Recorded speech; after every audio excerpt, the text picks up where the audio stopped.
Lo que estás a punto de escuchar podría cambiar para siempre la manera en que comprendes el cristianismo, la fe y tu propia identidad espiritual. Durante casi 2000 años, la historia oficial de la Iglesia ha presentado a María Magdalena como una mujer arrepentida, una pecadora redimida por la gracia de Cristo, una figura secundaria en el drama sagrado de la salvación.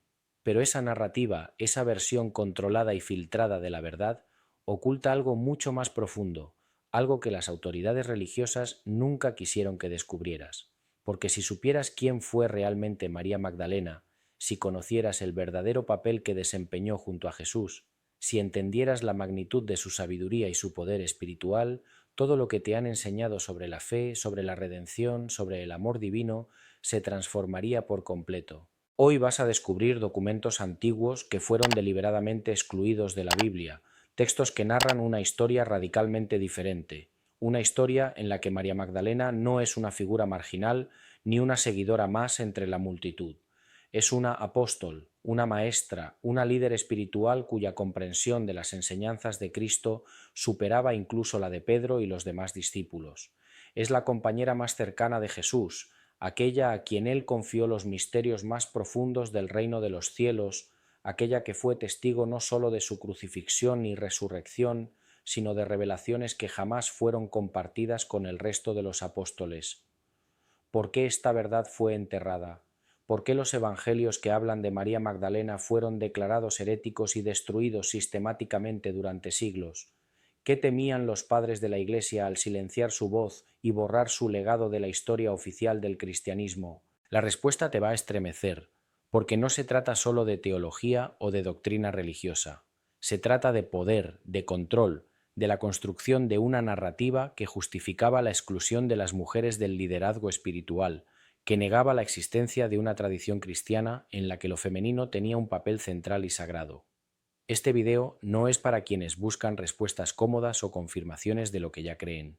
Es para aquellos que tienen el coraje de enfrentar la verdad, por incómoda que sea, para aquellos que están dispuestos a cuestionar las estructuras de poder que durante siglos han dictado qué es lo que debes creer y qué es lo que debes ignorar. Es para ti, que sientes en lo más profundo de tu alma que hay algo más, que las versiones oficiales no cuentan toda la historia, que detrás de los dogmas y las doctrinas se esconde un mensaje espiritual mucho más revolucionario y transformador. Prepárate, porque en los próximos minutos vamos a adentrarnos en los evangelios prohibidos, en los textos gnósticos que la Iglesia intentó borrar de la faz de la tierra, en las palabras que María Magdalena misma pronunció y que fueron registradas por comunidades cristianas primitivas que comprendían su verdadero rol. Vamos a descubrir por qué ella fue llamada la apóstol de los apóstoles, por qué Jesús la eligió para ser la primera testigo de la resurrección, por qué sus enseñanzas representaban una amenaza tan grande para las estructuras patriarcales que comenzaban a consolidarse en la Iglesia primitiva, y al final de este viaje te harás una pregunta que no podrás ignorar. ¿Qué más te han ocultado? ¿Cuántas otras verdades han sido enterradas? ¿Cuántos otros mensajes de amor, de liberación, de transformación espiritual han sido silenciados para mantener el control sobre tu fe y tu conciencia? La historia de María Magdalena no es solo la historia de una mujer extraordinaria. Es la historia de un cristianismo alternativo, de una espiritualidad más profunda y más auténtica que fue aplastada por el peso de la institución, pero que sigue viva en los corazones de quienes buscan la verdad más allá de los dogmas.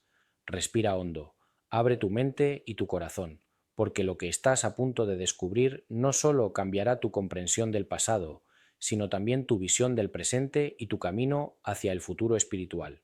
Todo comenzó en diciembre de 1945, en un lugar remoto del desierto egipcio, cerca de la ciudad de Nag Hammadi.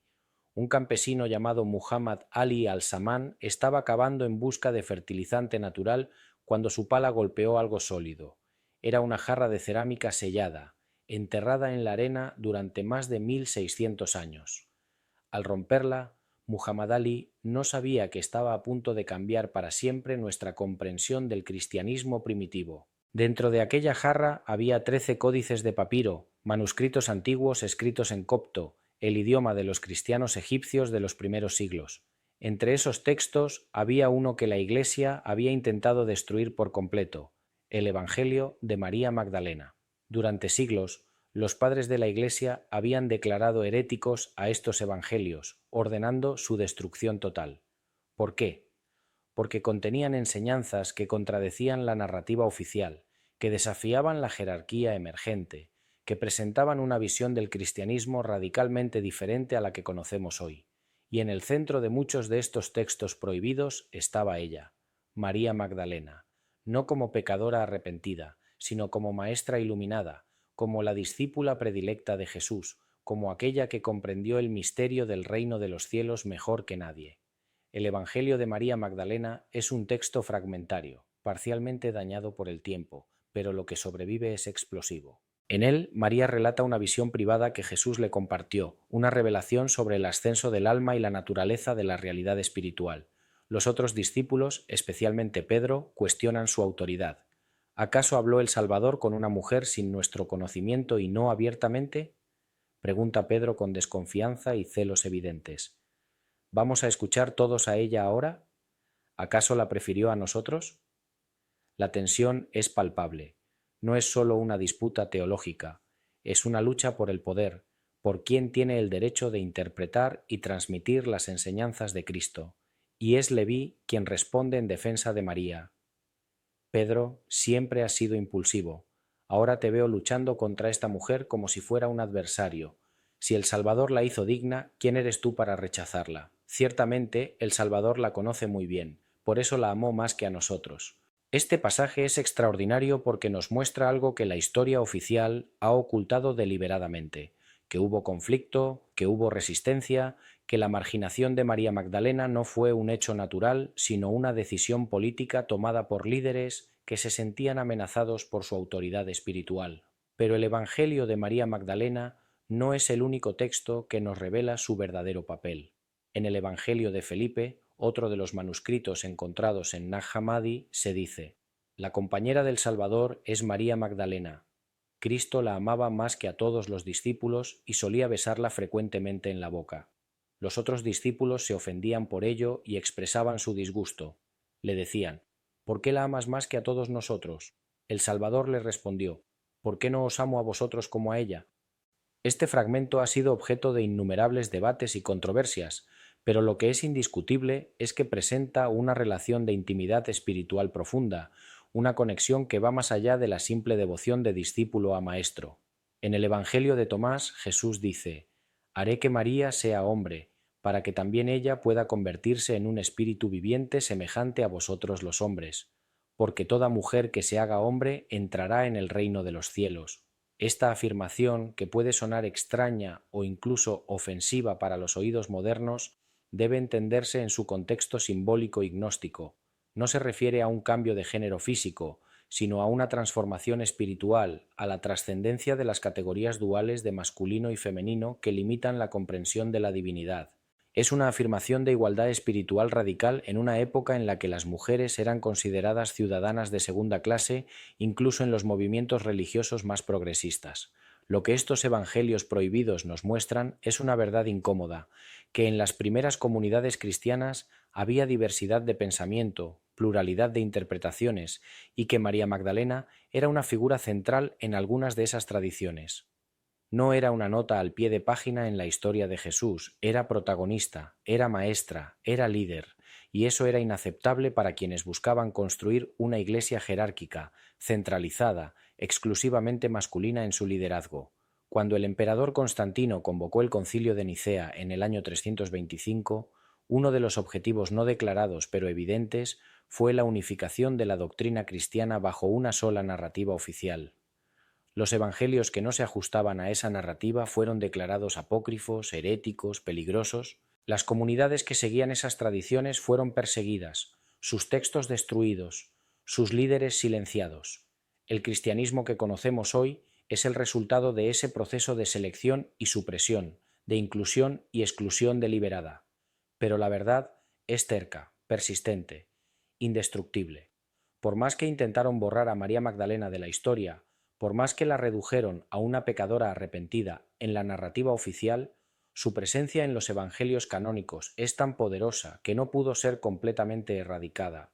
Es ella quien permanece al pie de la cruz cuando los discípulos varones han huido por miedo. Es ella quien va al sepulcro al amanecer del tercer día.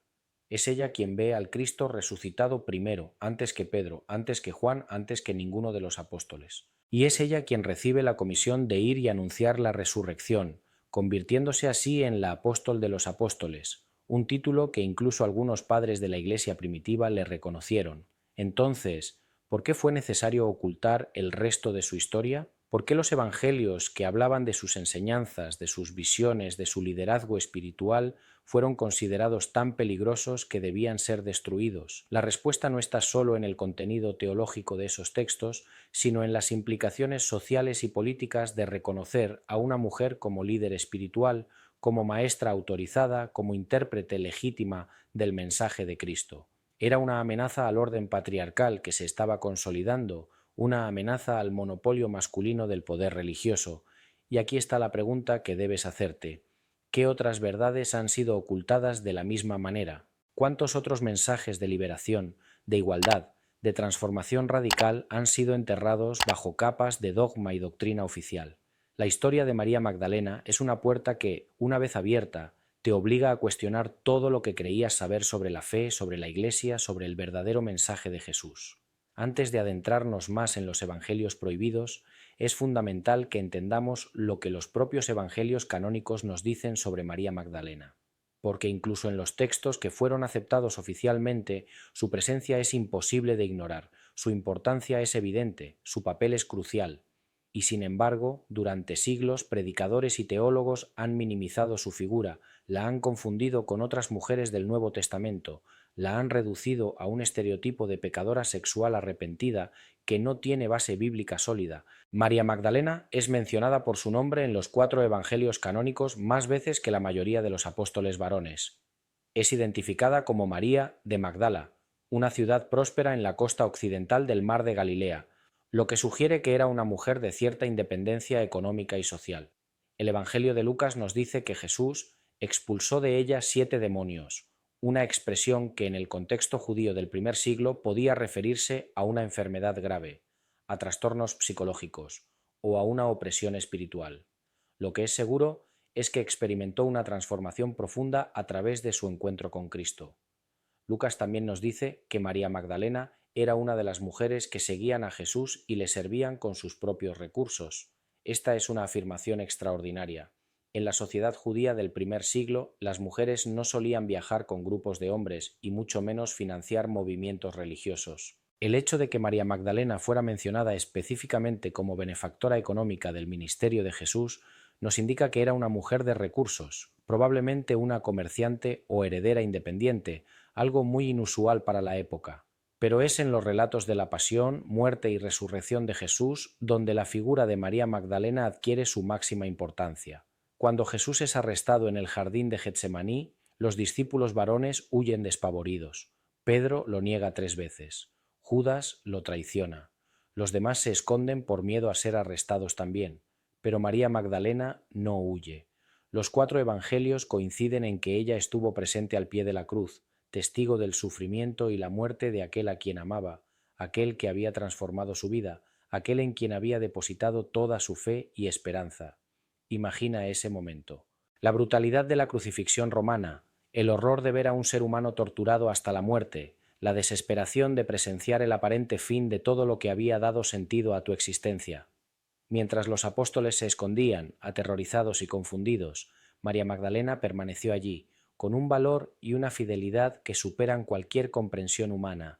Esa lealtad, ese amor inquebrantable es lo que la define verdaderamente. Y luego viene el momento más significativo de todos.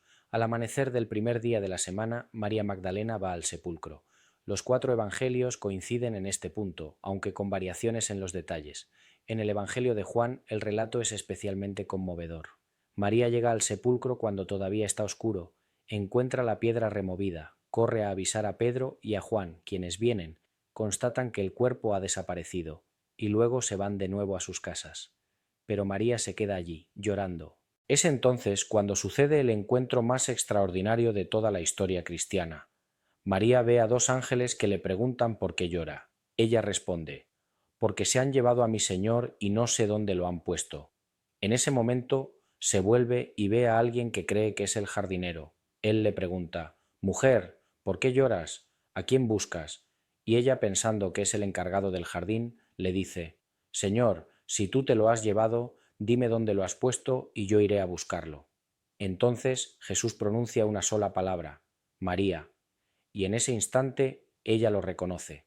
Raboni, maestro, exclama. Es un momento de intimidad profunda, de reconocimiento personal, de encuentro entre el Maestro resucitado y la discípula que nunca perdió la fe. Jesús le dice, Suéltame, porque todavía no he subido al Padre, pero ve a mis hermanos y diles, Subo a mi Padre y vuestro Padre, a mi Dios y vuestro Dios. Este encargo es extraordinario. Jesús no se aparece primero a Pedro, el líder reconocido de los apóstoles, no se aparece primero a Juan, el discípulo amado, se aparece primero a María Magdalena y le confía la misión de anunciar la resurrección. Ella se convierte así en la apóstol de los apóstoles, la mensajera de la buena nueva más importante de toda la historia cristiana. Cristo ha vencido a la muerte, ha resucitado, la salvación es real. Y sin embargo, cuando María va y anuncia esto a los discípulos, la reacción es de incredulidad. Lucas nos dice que a ellos estas palabras les parecieron como locura y no las creyeron. No creyeron a María Magdalena, necesitaron ver por sí mismos, necesitaron tocar las heridas, necesitaron pruebas adicionales. La palabra de una mujer, incluso la palabra de aquella que había sido la más fiel, no era suficiente para ellos. Este detalle es crucial porque nos muestra la tensión que ya existía en las primeras comunidades cristianas respecto al papel de las mujeres en el liderazgo espiritual. María Magdalena fue testigo privilegiado, fue comisionada directamente por el Cristo resucitado, fue la primera mensajera del Evangelio. Pero su testimonio fue cuestionado, su autoridad fue puesta en duda y en las décadas siguientes su figura fue progresivamente marginalizada en la narrativa oficial. Lo que es imposible de negar, sin embargo, es que, sin María Magdalena, no tendríamos el testimonio de la resurrección. Ella es el eslabón fundamental, la conexión entre la muerte de Jesús y el nacimiento de la Iglesia.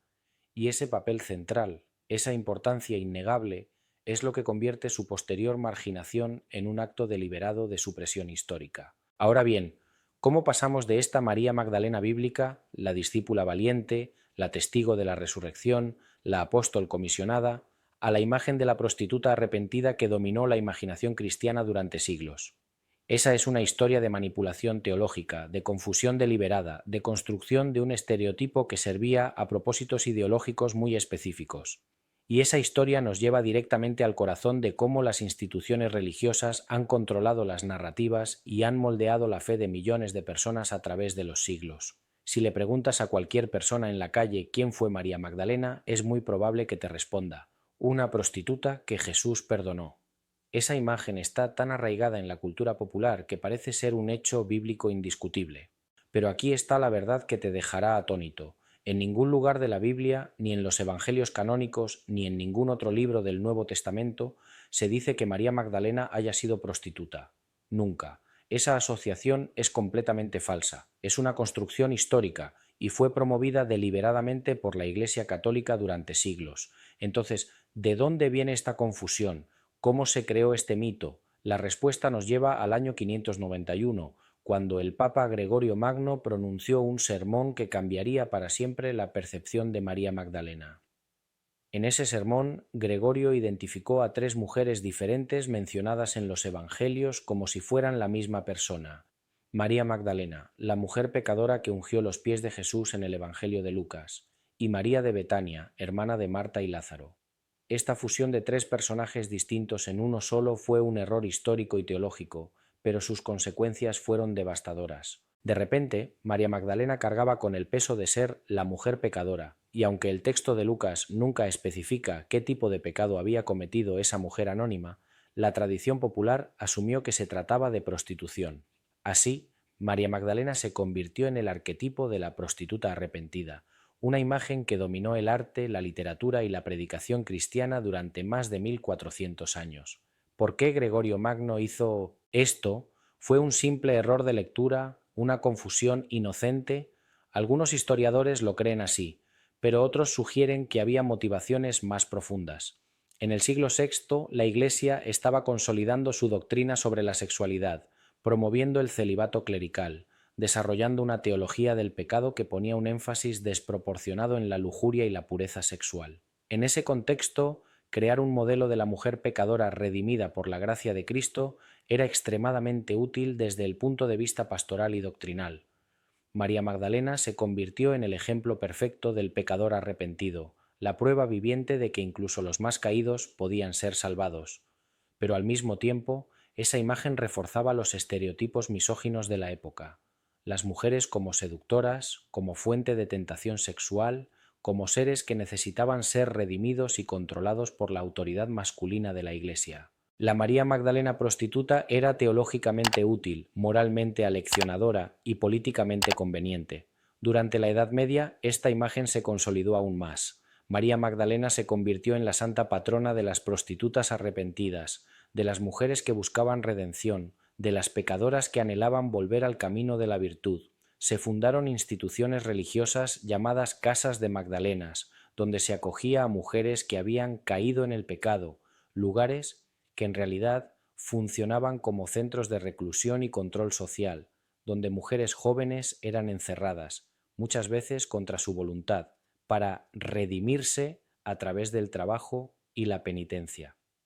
En el arte, María Magdalena fue representada obsesivamente como una mujer bella, semidesnuda, llorosa, con el cabello suelto, símbolo de sexualidad en la cultura medieval, frecuentemente en postura de arrepentimiento o éxtasis místico. Pintores como Tiziano, Caravaggio y Donatello crearon obras maestras que mostraban a una María Magdalena erotizada y espiritualizada al mismo tiempo, una figura que oscilaba entre la tentación y la redención, entre el pecado y la santidad. Esta obsesión con María Magdalena como pecadora sexual revela mucho sobre las ansiedades y las obsesiones de la Iglesia medieval respecto a las mujeres y la sexualidad, pero también revela algo más siniestro: el sistemático borrado de la verdadera María Magdalena, la discípula, la maestra, la apóstol, la líder espiritual. Al reducirla a una prostituta arrepentida, la Iglesia eliminaba cualquier amenaza que su figura pudiera representar para la jerarquía masculina. Ya no era una autoridad espiritual, ya no era una maestra que rivalizaba con Pedro, ya no era la depositaria de revelaciones especiales de Cristo, era simplemente otra pecadora salvada por la gracia, agradecida y sumisa. No fue sino hasta 1969, casi 1400 años después del sermón de Gregorio Magno, que la Iglesia Católica finalmente reconoció oficialmente que María Magdalena no era la mujer pecadora de Lucas ni María de Betania. Fue una admisión tácita de que la tradición había estado equivocada durante siglos, pero el daño ya estaba hecho. La imagen de María Magdalena como prostituta estaba tan profundamente arraigada en la cultura que incluso después de esa corrección oficial, la mayoría de la gente siguió creyendo el mito. Y aquí está la pregunta que debes hacerte. Si la Iglesia pudo mantener una falsedad durante casi 1400 años, si pudo construir toda una teología y una imaginería alrededor de una confusión histórica, ¿qué más podría ser falso en la narrativa oficial? ¿Qué otras verdades han sido distorsionadas? ¿Qué otros personajes han sido malinterpretados? ¿Qué otros mensajes han sido suprimidos para servir a los intereses del poder institucional? La respuesta es que hay mucho más, y el caso de María Magdalena es solo la puerta de entrada a un universo de verdades ocultas, de evangelios prohibidos, de tradiciones cristianas alternativas que fueron violentamente suprimidas, pero que nunca desaparecieron por completo, porque la verdad, por más que intenten enterrarla, siempre encuentra la manera de resurgir, siempre encuentra corazones y mentes dispuestos a recibirla, siempre desafía los dogmas y las doctrinas que intentan encerrarla en jaulas de hierro. Para comprender realmente quién fue María Magdalena y por qué su figura fue tan amenazante para las estructuras de poder de la Iglesia primitiva, necesitamos adentrarnos en el mundo del gnosticismo cristiano. Los evangelios gnósticos, como el Evangelio de María Magdalena, el Evangelio de Felipe y el Evangelio de Tomás, no son textos marginales escritos por herejes aislados. Son documentos que representan una tradición cristiana alternativa, una forma de entender el mensaje de Jesús que era profundamente espiritual, mística y centrada en la experiencia directa de lo divino más que en la obediencia a una jerarquía institucional. El gnosticismo cristiano floreció en los primeros siglos de nuestra era, especialmente en Egipto, Siria y Asia Menor. Los gnósticos creían que la salvación no venía solo a través de la fe en la crucifixión y resurrección de Cristo, sino a través del conocimiento directo, gnosis en griego, de la naturaleza divina que habita en cada ser humano. Para ellos, Jesús no era sólo el Salvador que murió por nuestros pecados, era el Maestro iluminado que vino a despertar en nosotros la chispa divina, a revelar el camino hacia la unión con lo absoluto. En esta tradición, María Magdalena ocupaba un lugar central. Los evangelios gnósticos la presentan como la discípula más avanzada espiritualmente, como aquella que comprendió las enseñanzas esotéricas de Jesús mejor que ningún otro. En el Evangelio de María, cuando los discípulos están desanimados y confundidos después de la muerte de Jesús, es María quien los conforta y les transmite las enseñanzas secretas que Cristo le había revelado. Pedro le pregunta: «Hermana, sabemos que el Salvador te amaba más que a las demás mujeres. Dinos las palabras del Salvador que recuerdas, que tú conoces pero nosotros no hemos oído». Y María entonces relata una visión en la que el alma asciende a través de diferentes esferas de existencia, enfrentándose a poderes que intentan retenerla en la ignorancia y el sufrimiento. Es una enseñanza profundamente mística sobre la naturaleza de la realidad, sobre el viaje del alma hacia la liberación, sobre cómo trascender las limitaciones de la existencia material. Pero cuando termina de hablar, Andrés y Pedro reaccionan con escepticismo y hostilidad. Andrés dice: «Digamos lo que pensemos sobre lo que ha dicho. Yo, al menos, no creo que el Salvador haya dicho esto. Ciertamente, estas enseñanzas son ideas extrañas». Y Pedro va más allá, cuestionando no solo el contenido de la enseñanza, sino el derecho mismo de María a enseñar. ¿Acaso habló el Salvador con una mujer sin nuestro conocimiento y no abiertamente? ¿Vamos a escuchar todos a ella ahora? ¿Acaso la prefirió a nosotros? Aquí vemos claramente el conflicto. No es solo una disputa teológica, es una lucha por la autoridad, por quién tiene el derecho de interpretar y transmitir las enseñanzas de Cristo. Pedro representa la jerarquía emergente, la institución en formación, el orden patriarcal. María representa la autoridad carismática, la experiencia espiritual directa, la enseñanza gnóstica. María llora ante estos ataques, herida por la falta de confianza de sus hermanos. Y es entonces cuando Leví interviene en su defensa, diciendo: «Pedro, siempre has sido impulsivo. Ahora te veo luchando contra esta mujer como si fuera un adversario. Si el Salvador la hizo digna, ¿quién eres tú para rechazarla?». Ciertamente el Salvador la conoce muy bien, por eso la amó más que a nosotros. Más bien debemos avergonzarnos, revestirnos del hombre perfecto, adquirirlo para nosotros como nos ordenó, y predicar el Evangelio sin establecer ninguna otra regla o ley más allá de lo que el Salvador dijo. Este pasaje es extraordinario porque nos muestra que ya en las primeras décadas del cristianismo había conflicto sobre el papel de las mujeres en el liderazgo espiritual, sobre la naturaleza de la autoridad religiosa, sobre quién tenía el derecho de definir la ortodoxia. Y en ese conflicto, María Magdalena representaba una posición que eventualmente perdería la batalla política e institucional, pero que nunca desaparecería por completo. En el Evangelio de Felipe encontramos pasajes aún más reveladores sobre la relación entre Jesús y María Magdalena. Se dice: «Había tres que siempre caminaban con el Señor: María su madre, la hermana de ésta, y Magdalena, a quien se designa como su compañera. Así, su hermana, su madre y su compañera eran todas María». El término usado para compañera en el texto copto es koinonos, que puede significar compañera, pareja o socia en el sentido espiritual. El mismo Evangelio dice más adelante: «La Sofía, llamada estéril, es la madre de los ángeles. La compañera del Salvador es María Magdalena. El Salvador la amaba más que a todos los discípulos y solía besarla frecuentemente en la boca». Este pasaje ha generado interminables debates. ¿Es una referencia literal a una relación romántica o matrimonial entre Jesús y María Magdalena? ¿O es una metáfora de unión espiritual, de la relación entre lo masculino y lo femenino divino, entre Cristo y la Iglesia entendida en sentido místico? Los eruditos están divididos. Algunos argumentan que los gnósticos usaban lenguaje erótico para describir experiencias místicas, que el beso en la boca era símbolo de la transmisión de conocimiento espiritual, del aliento divino, del logos compartido. Otros sugieren que puede haber una base histórica real, que Jesús y María Magdalena pudieron haber estado casados o en una relación de pareja, algo que no sería escandaloso en el contexto judío del primer siglo, donde era inusual que un rabino no estuviera casado. Lo que es indiscutible es que estos textos presentan a María Magdalena en un nivel de intimidad con Jesús que supera al de los demás discípulos.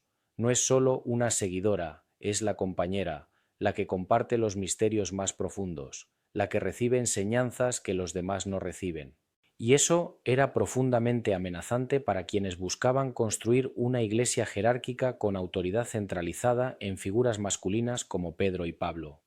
En el Evangelio de Tomás, un texto que muchos eruditos consideran tan antiguo o incluso más antiguo que los evangelios canónicos, encontramos un logión particularmente controvertido. Simón Pedro dice a los demás discípulos: que María nos deje, porque las mujeres no son dignas de la vida. Y Jesús responde: miren, yo la guiaré para hacerla hombre, para que también ella pueda convertirse en un espíritu viviente semejante a ustedes los hombres, porque toda mujer que se haga hombre entrará en el reino de los cielos. Este logion ha sido interpretado de múltiples maneras. En su sentido gnóstico original no se refiere a una transformación física, sino espiritual. En el pensamiento gnóstico, lo masculino simbolizaba el espíritu activo, la chispa divina, la conciencia iluminada, mientras que lo femenino simbolizaba la materia, la pasividad, la ilusión del mundo material. Hacerse hombre, en este contexto, significaba trascender la identificación con el cuerpo y lo material para abrazar plenamente la identidad espiritual. No era una afirmación misógina, sino una declaración de igualdad espiritual radical. Mujeres y hombres tienen el mismo potencial de alcanzar la gnosis, la misma capacidad de convertirse en espíritus vivientes. Pero es significativo que incluso en este texto se registre la hostilidad de Pedro hacia María Magdalena, su deseo de excluirla del círculo de discípulos. Y es igualmente significativo que Jesús la defienda, que afirme su derecho a estar entre ellos, que prometa guiarla personalmente hacia la iluminación espiritual. Una vez más vemos el patrón: María como discípula avanzada, Pedro como figura de autoridad que se siente amenazada, Jesús como el que valida y eleva a María por encima de los prejuicios de género de su época. Estos evangelios gnósticos fueron declarados heréticos en el siglo IV, cuando el emperador Constantino legalizó el cristianismo y se hizo necesario definir una ortodoxia clara y unificada. En el Concilio de Nicea, en el año 325, y en concilios posteriores, se establecieron criterios para determinar qué textos eran canónicos y cuáles no. Los evangelios gnósticos, con su énfasis en el conocimiento místico directo, con su visión de María Magdalena como maestra autorizada, con su rechazo de la jerarquía institucional, fueron rechazados y condenados. Se ordenó su destrucción y durante siglos se creyó que habían sido completamente eliminados. Pero algunos creyentes no pudieron resignarse a perder esos textos sagrados. En algún momento del siglo IV, alguien en Egipto reunió 13 códices de evangelios gnósticos, los colocó en una jarra de cerámica y los enterró en el desierto cerca de Nag Hammadi, y allí permanecieron ocultos en la arena durante más de 1600 años, hasta que Muhammad Ali al-Samman los desenterró en 1945. Fue uno de los descubrimientos arqueológicos más importantes del siglo XX, comparable en significado al hallazgo de los rollos del Mar Muerto. Esos textos nos devolvieron una ventana al cristianismo primitivo que la historia oficial había borrado. Nos mostraron que había diversidad teológica, pluralidad de interpretaciones, múltiples formas de entender quién era Jesús y cuál era su mensaje, y nos devolvieron a María Magdalena, no como pecadora arrepentida, sino como maestra iluminada, como apóstola autorizada, como figura central en una tradición espiritual que valora la experiencia mística directa por encima de la obediencia ciega a la autoridad institucional. Ahora llegamos al corazón de la cuestión. ¿Por qué era tan importante para la Iglesia institucional suprimir la verdadera historia de María Magdalena?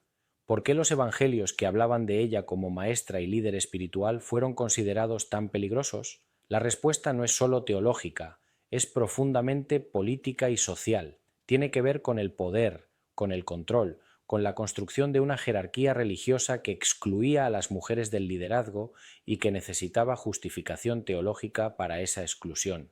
En las primeras décadas del cristianismo, antes de que hubiera una estructura eclesiástica consolidada, las comunidades cristianas eran diversas y relativamente igualitarias. Las mujeres desempeñaban roles importantes, eran profetas, maestras, líderes de iglesias domésticas, diaconisas.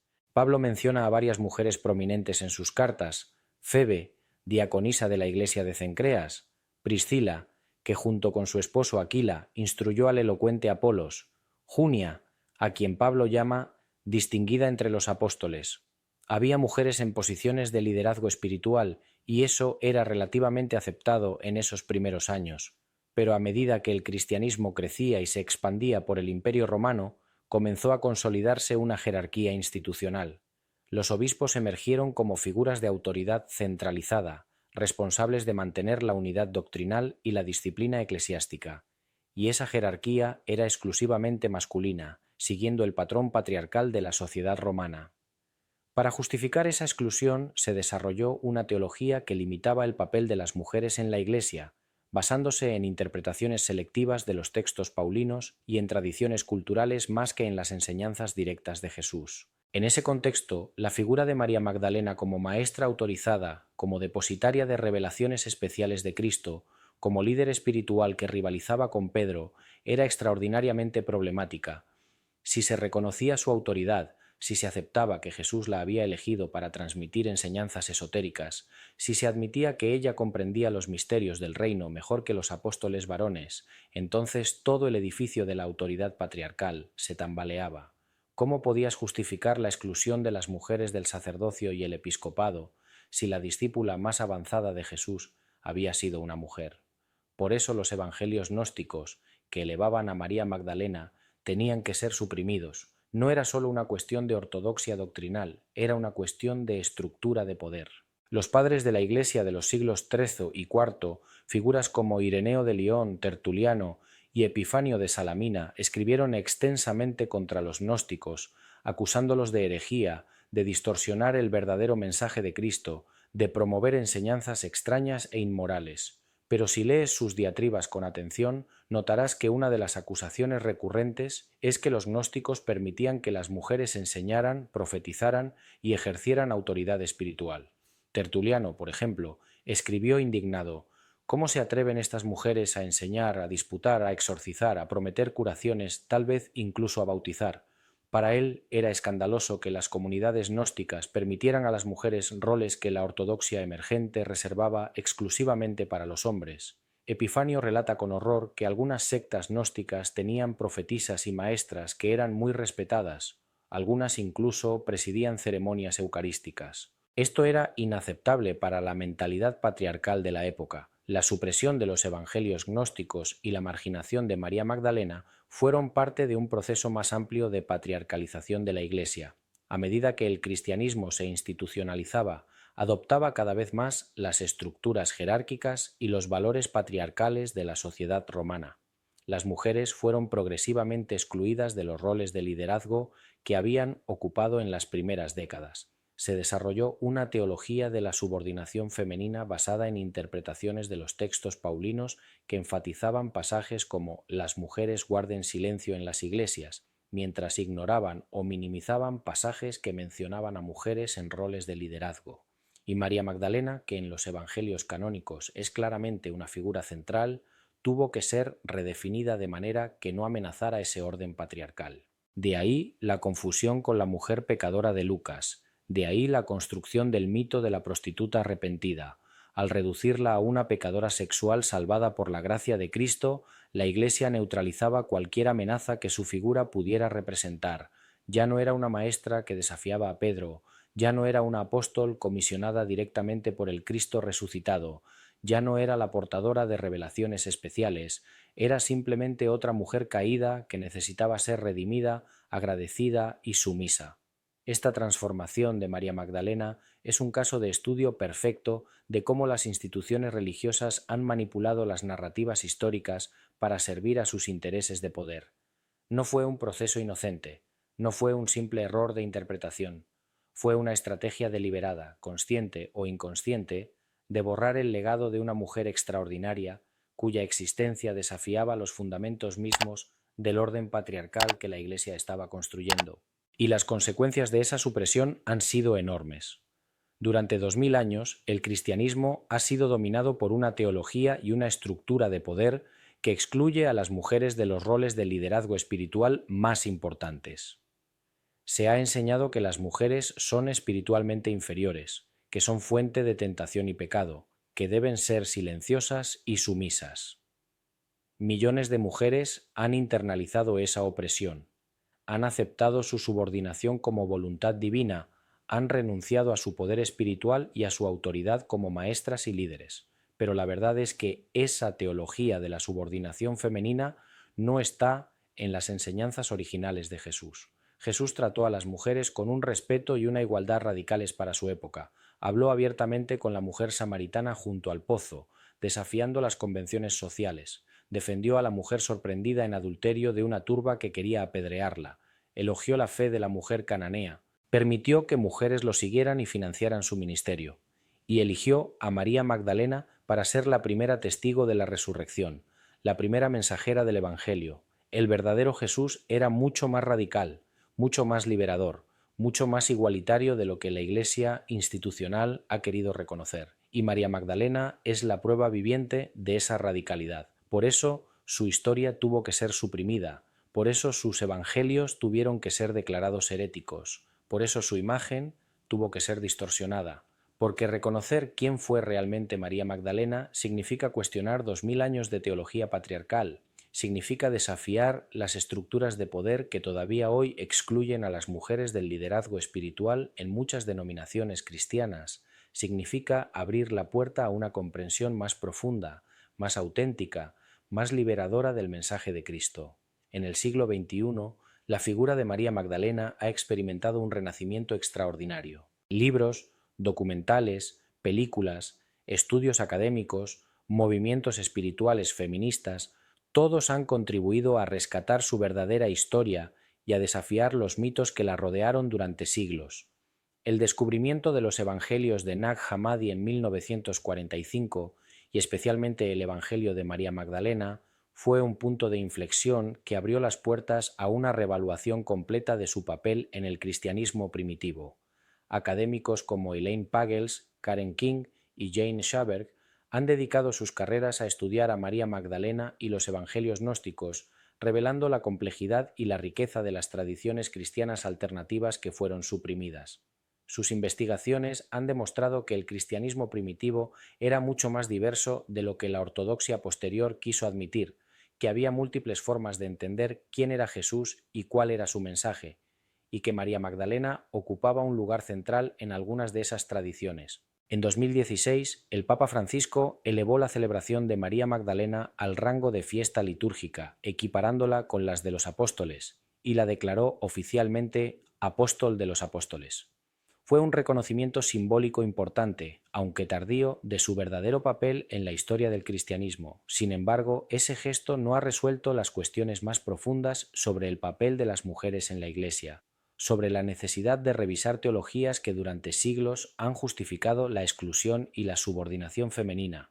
Pero más allá de los debates académicos y las declaraciones oficiales de la Iglesia, lo que es más fascinante es cómo María Magdalena se ha convertido en un símbolo de empoderamiento espiritual para millones de personas en todo el mundo. Especialmente entre las mujeres, su figura resuena como la de alguien que fue marginalizada, incomprendida, silenciada, pero cuya verdad eventualmente salió a la luz. Es un recordatorio de que las narrativas oficiales no siempre cuentan toda la historia, de que el poder intenta siempre controlar la verdad. Pero la verdad es inquebrantable y encuentra maneras de resurgir. En movimientos espirituales contemporáneos, María Magdalena es venerada como una maestra de sabiduría sagrada femenina, como un símbolo de la integración de lo divino masculino y femenino, como una representante de una espiritualidad más mística y menos institucional. Hay quienes la ven como una figura arquetípica que representa el aspecto femenino de lo divino, la sofía, la sabiduría encarnada. Otros la ven como una maestra iluminada cuyas enseñanzas sobre el amor, la transformación espiritual y la gnosis son tan relevantes hoy como lo fueron hace 2000 años. Y luego está la pregunta que fascina a millones. ¿Estuvo María Magdalena casada con Jesús? ¿Tuvieron hijos? ¿Existe una línea de sangre sagrada que fue ocultada deliberadamente por la Iglesia?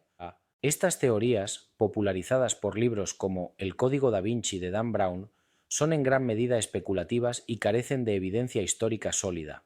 pero su popularidad revela algo importante: el deseo humano de recuperar lo que fue suprimido, de cuestionar las narrativas oficiales, de imaginar posibilidades alternativas que las instituciones de poder no quieren que consideremos. Aunque la evidencia histórica de un matrimonio entre Jesús y María Magdalena es débil, lo que sí sabemos con certeza es que ella ocupó un lugar de intimidad espiritual extraordinaria junto a él, que fue testigo de los momentos más cruciales de su vida y muerte y que fue la primera en proclamar la resurrección. Eso ya es extraordinario. No necesitamos especular sobre matrimonios secretos o linajes de sangre para reconocer que María Magdalena fue una figura monumental cuyo verdadero papel fue sistemáticamente suprimido. Lo que la historia de María Magdalena nos enseña en el mundo contemporáneo es que las instituciones religiosas, por más sagradas que pretendan ser, son también instituciones humanas con agendas políticas, con intereses de poder, con prejuicios culturales. Y esas instituciones han moldeado las narrativas que nos han enseñado, han decidido qué verdades podemos conocer y qué verdades deben permanecer ocultas. Por eso es tan importante que cada generación busque por sí misma, que cuestione, que investigue, que no acepte ciegamente lo que le dicen las autoridades. La revolución de María Magdalena en el siglo XXI no es sólo académica o teológica, es profundamente personal y espiritual. Es la revolución de las mujeres que reclaman su derecho a liderar espiritualmente, a enseñar, a interpretar los textos sagrados, a tener autoridad en sus comunidades de fe. Es la revolución de todos aquellos que buscan una espiritualidad más auténtica, menos jerárquica, más centrada en la experiencia directa de lo divino que en la obediencia a doctrinas impuestas desde arriba. Y es también una invitación a cada uno de nosotros a preguntarnos: ¿qué verdades estoy aceptando sin cuestionar? ¿Qué narrativas he internalizado que tal vez no sean completamente ciertas? ¿Qué voces han sido silenciadas en mi tradición religiosa, en mi cultura, en mi sociedad? ¿Qué puedo hacer para rescatar esas voces, para honrar esas verdades suprimidas, para vivir con mayor autenticidad espiritual? María Magdalena nos desafía a ser valientes, a buscar la verdad incluso cuando es incómoda, a defender a aquellos que son marginalizados y silenciados, a reconocer que el poder espiritual no reside en las instituciones, sino en el corazón de cada ser humano que busca sinceramente la conexión con lo divino. Su historia es un recordatorio de que la verdad es más fuerte que cualquier intento de supresión, que el amor es más poderoso que cualquier estructura de dominación, y que cada uno de nosotros tiene el derecho y la responsabilidad de buscar nuestra propia comprensión de lo sagrado, más allá de lo que las autoridades nos digan que debemos creer. Ahora quiero que te detengas por un momento. Quiero que dejes de lado los debates teológicos, las controversias históricas, las disputas académicas. Quiero que mires dentro de ti mismo y te preguntes: ¿qué significa todo esto para mí? ¿Cómo la historia de María Magdalena toca mi vida, mi fe, mi búsqueda espiritual? Porque esta no es solo una historia del pasado, es una historia que tiene implicaciones profundas para tu presente y tu futuro espiritual. La historia de María Magdalena te enseña, en primer lugar, que la verdad sobre tu identidad espiritual puede haber sido ocultada, distorsionada, suprimida por las narrativas dominantes. Tal vez te han enseñado que eres indigno, que eres pecador, que necesitas ser redimido por una autoridad externa. Tal vez te han dicho que tu género, tu sexualidad, tu forma de pensar, tu manera de experimentar lo divino son incorrectos o inferiores. Pero María Magdalena te muestra que esas narrativas pueden ser falsas, que pueden haber sido construidas para controlar y limitar tu poder espiritual. La verdadera María Magdalena no era una pecadora que necesitaba ser salvada, era una maestra iluminada que ya había encontrado la salvación dentro de sí misma a través de su conexión con Cristo. No era una seguidora pasiva, era una líder activa que comprendía los misterios del reino. No era inferior a los discípulos varones, era superior en comprensión espiritual. Y si pudieron distorsionar su historia, si pudieron reducir a una figura tan extraordinaria a un estereotipo de pecadora arrepentida, ¿qué han hecho con tu historia? ¿Qué narrativas falsas has aceptado sobre ti mismo? La invitación de María Magdalena es a que recuperes tu autoridad espiritual. No necesitas intermediarios para conectarte con lo divino. No necesitas que alguien te diga cómo debes experimentar tu fe, cómo debes entender tu relación con Dios, qué debes creer y qué debes rechazar. La experiencia espiritual directa, la gnosis, el conocimiento íntimo de lo sagrado que habita en ti, es tu derecho de nacimiento. Es lo que Jesús enseñó. es lo que María Magdalena comprendió y transmitió, es lo que las instituciones religiosas han intentado mediar y controlar durante siglos. En segundo lugar, la historia de María Magdalena te enseña sobre la fidelidad inquebrantable. Cuando todos los demás habían huido, cuando el miedo y la desesperación dominaban, María Magdalena permaneció al pie de la cruz, fue testigo del sufrimiento, no huyó de la oscuridad, no negó su amor ante el peligro. Hay momentos en tu vida espiritual en los que todo parecerá perdido, en los que tu fe será probada hasta el límite, en los que sentirás que Dios está muerto o ausente. En esos momentos oscuros recuerda a María Magdalena. Permanece fiel, no huyas de la oscuridad, porque es precisamente en esos momentos de crisis, en esas noches oscuras del alma, cuando se produce la transformación más profunda, y después de la crucifixión viene la resurrección. María Magdalena fue al sepulcro al amanecer cuando todavía estaba oscuro, porque su amor no se dejaba vencer por la muerte, y fue recompensada con el encuentro más extraordinario, ver al Cristo resucitado, escuchar su nombre pronunciado por la voz del Maestro que creía perdido para siempre. Tu fe también experimentará resurrecciones. Habrá momentos en los que todo lo que creías muerto volverá a la vida, en los que lo que parecía perdido será recuperado, en los que la esperanza renacerá cuando menos lo esperes. Mantente fiel, sigue buscando, ve al sepulcro incluso cuando todos te digan que es inútil. En tercer lugar, la historia de María Magdalena te enseña que tu voz importa. Cuando María fue y anunció a los discípulos, «He visto al Señor», ellos no le creyeron. Su testimonio fue rechazado, su palabra fue cuestionada, su autoridad fue negada. Pero eso no cambió la verdad de lo que había experimentado. No cambió el hecho de que ella había sido comisionada directamente por Cristo para proclamar el Evangelio. Tu experiencia espiritual es válida, incluso si otros la cuestionan, incluso si las autoridades la niegan, incluso si no encaja en los moldes ortodoxos. No permitas que nadie silencie tu voz, que invalide tu experiencia, que te diga que lo que has visto, oído, sentido no es real o no es legítimo. Especialmente si eres mujer, la historia de María Magdalena es una reivindicación poderosa. Durante demasiado tiempo, las voces femeninas han sido silenciadas en los espacios religiosos, las experiencias espirituales de las mujeres han sido minimizadas o psicologizadas, la autoridad espiritual femenina ha sido negada o restringida. Pero María Magdalena te muestra que desde el principio, desde los orígenes mismos del cristianismo, las mujeres fueron líderes, maestras, apóstoles. Tu género no te descalifica para el liderazgo espiritual. Tu experiencia no es menos válida que la de los hombres. Tu comprensión de lo sagrado no es inferior. Reclama tu derecho a enseñar, a liderar, a interpretar, a guiar espiritualmente. En cuarto lugar, la historia de María Magdalena te enseña sobre el amor transformador. Ella amó a Jesús con un amor que trascendía lo romántico, lo platónico, lo devocional. Era un amor total, un amor que la transformó completamente, un amor que le dio el coraje para estar presente en los momentos más difíciles, un amor que la convirtió en testigo de la resurrección. ¿Amas así?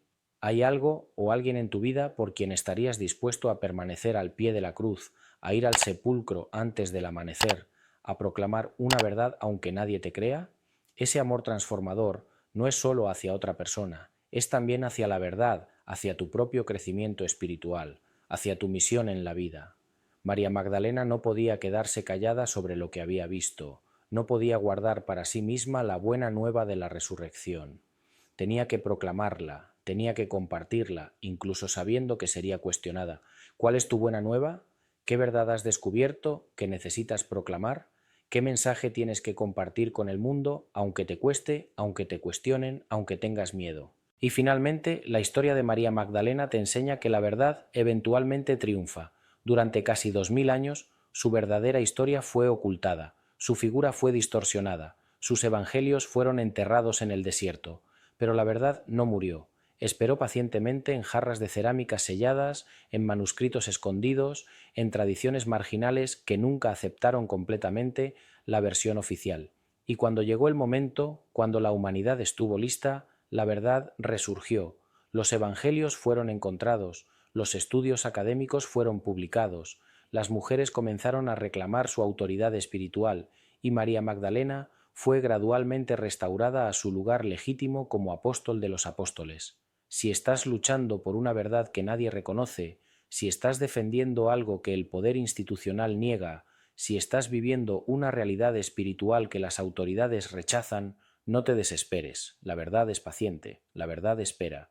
La verdad resiste todos los intentos de supresión y eventualmente, cuando las condiciones son las correctas, la verdad resurge con una fuerza que ninguna institución puede contener. Mantente fiel a tu verdad, vívela con integridad, compártela cuando puedas y confía en que a su debido tiempo será reconocida.